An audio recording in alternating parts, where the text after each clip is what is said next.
ஓம் சாந்தி. சிவத்தந்தை ஞான வைரத்துளிகள் 25/5/2026.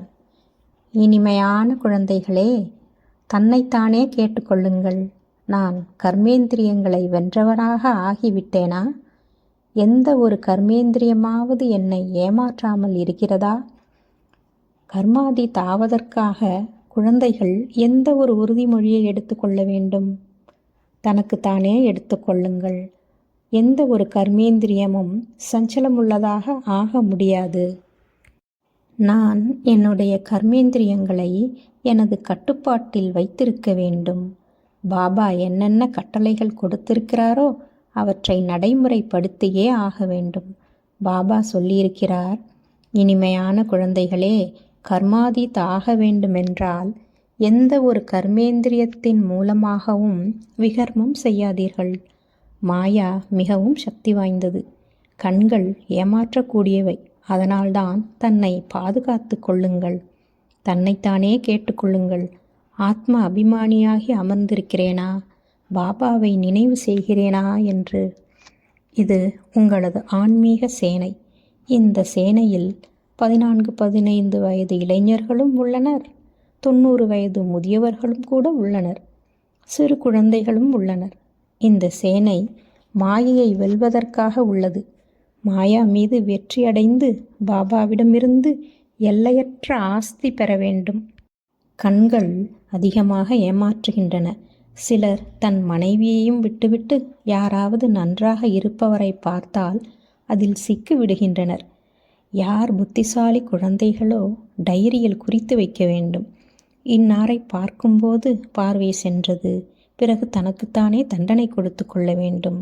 அதனால்தான் சந்நியாசிகள் கூட கண்களை மூடிக்கொண்டு அமர்கிறார்கள். நீங்களோ மிகுந்த முயற்சி செய்ய வேண்டும். உலகத்தின் ராஜ்ய பாக்கியத்தை பெறுவது சாதாரண விஷயம் அல்ல. அதிலும் உயர்ந்த பதவி பெற வேண்டுமானால் பாபாவின் கட்டளைப்படி நடக்க வேண்டும். மாயா இடையில் தடை ஏற்படுத்தும். பாபா சொல்கிறார், மறக்காதீர்கள், இல்லையென்றால் பிறகு கடைசியில் அதிக வருத்தப்படுவீர்கள். ஃபெயிலாவதற்கான சாட்சாத்காரம் கூட கிடைக்கும். நீங்கள் திரிகாலதரிசியாக பாபாவின் மூலம் ஆக்கப்பட்டிருக்கிறீர்கள்.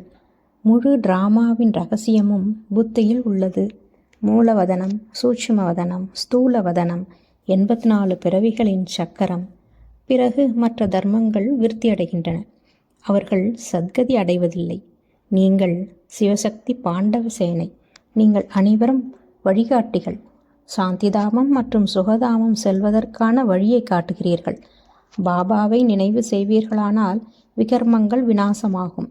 ஆனால் மீண்டும் பாவகர்மங்கள் செய்தால் 100 மடங்கு பாவமாக ஆகிவிடும். நீங்கள் மனிதரிலிருந்து பூஜைக்குரிய தேவதையாவதற்காக படிக்கிறீர்கள். கர்மாதீத்த நிலை கடைசியில் அனைவரும் வரிசைப்படி அடைவார்கள். ஆக இது வருமானமாகும். ஒவ்வொருவருக்கும் பாபா வந்துள்ளார் என்ற செய்தியை கொடுக்க வேண்டும். இதயத்திலிருந்து பாபா பாபா என்று சொல்ல வேண்டும். தனது முன்னேற்றத்திற்கான கணக்கு வழக்கு வைக்க வேண்டும். நல்லது. மன்மனாபவ. தன்னை ஆத்மா என உணர்ந்து ஆத்மாவின் தந்தை சிவ பரமாத்மாவை அன்பாக நினைவு செய்வதால் 63 பிறவிகளுக்கான பாவ கர்மங்கள் அழிந்து போகும். ஓம் சாந்தி.